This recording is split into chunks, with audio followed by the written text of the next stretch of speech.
दोस्तों, आज की कहानी है पापा माँ कोई छोटी बच्ची नहीं है जो मैं उनकी देखभाल करने आऊं। दोस्तों, कहानी शुरू करने से पहले अगर आपने हमारे चैनल को अभी तक सब्सक्राइब नहीं किया हो तो कर लीजिए ताकि आपके पास पहुंचे हर नया वीडियो।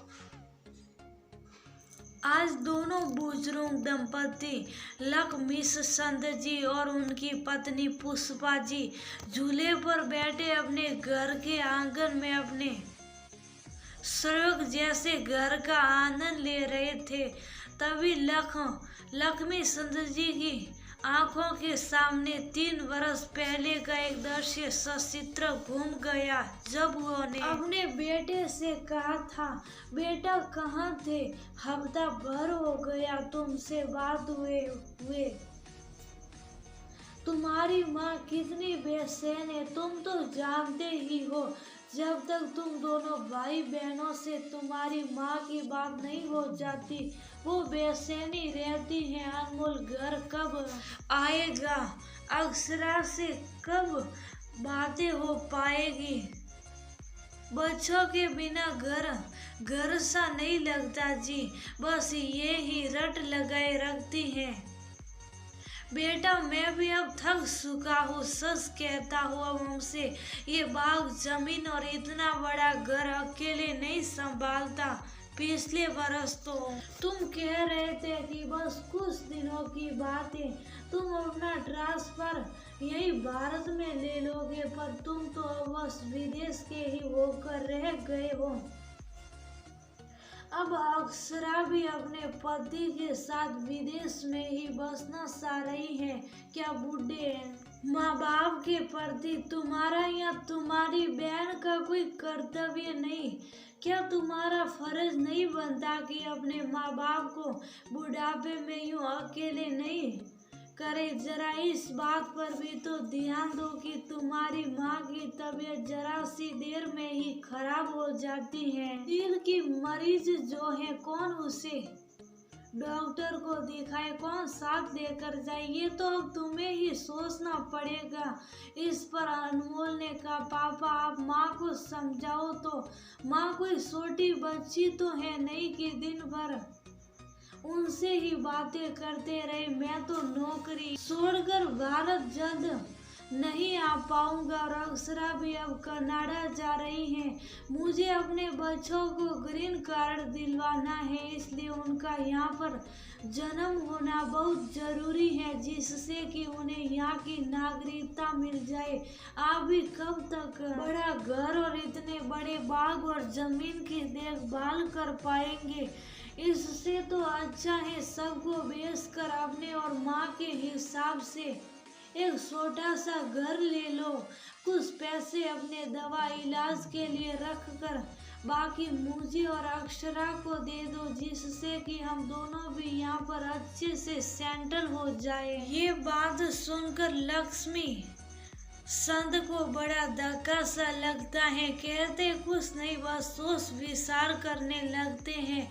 उन्हें अचानक वो मंदिर वाला अनाथ बच्चा याद आता है जिसने कुछ दिन पहले उनकी पत्नी पुष्पा को चक्कर आने के बाद डॉक्टर के यहाँ दिखाया, घर पहुँचाया और लगातार 15 दिन तक हाल चाल लेता रहा। उसने ये सब किसी लालच में आकर नहीं, बस मानवता के नाते किया था। तो क्या हमारा कुछ फर्ज नहीं बनता कि हम भी मानवता के नाते कुछ समाज के लिए करें? यदि ईश्वर ने हमें इतना समर्थ बनाया है तो कुछ तो कारण होगा ही। अपने दोनों बच्चे तो पैरों पर खड़े हो चुके हैं, अपना अच्छा बुरा समझते हैं और अपना गुजारा भी अच्छे से कर पा रहे हैं। ऐसा सोचते सोचते देर रात तक उनके मन में मंथन चलता रहा और कब उन्हें नींद आई पता ही नहीं चला। अगली सुबह जब उनकी पत्नी पुष्पा जी ने उन्हें उठाया तो उन्होंने पुष्पा जी से कहा, मैं तुमसे कुछ सलाह मशवरा करना चाहता हूँ, जरा यहाँ बैठो। तो उन्होंने सारी बात अपनी पत्नी को समझाई। कहा, इस बार जब बच्चे दीपावली पर घर आएंगे तो हमें हमारा निर्णय सुनाना है। पुष्पा जी ने भी थोड़ा जी झिझकते हुए अपनी सहमति दे दी, पर लक्ष्मी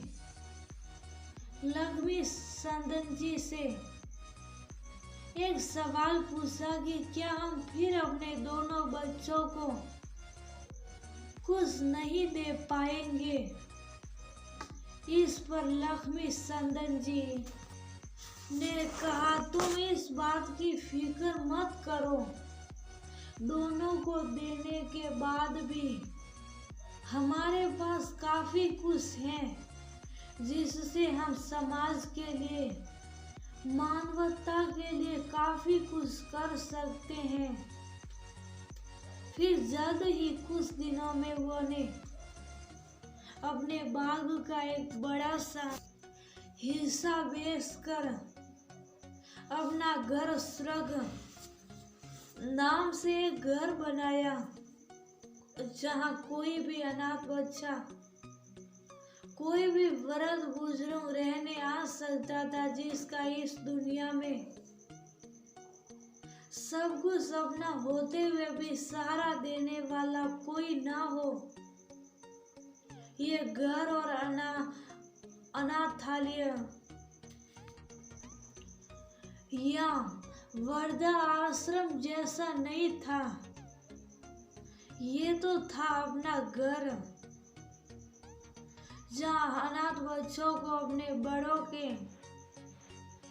आशीर्वाद की छाया मिली और बुजुर्गों के लिए अपनी आंखों के सामने पलते बड़े होते बच्चों की फुलवारी, जहाँ अनाथ बच्चों को बड़ों का मार्गदर्शन, उनका अनुभव मिला, वही बुजुर्गों को इन बच्चों का सहारा और इनका साथ मिला। अब सचमुच उनका अपना घर स्वर्ग था, जहाँ चैन और सुकून के दिन रात कटते थे। दोस्तों, अगर आपको ये कहानी पसंद आई हो तो सब्सक्राइब जरूर करना।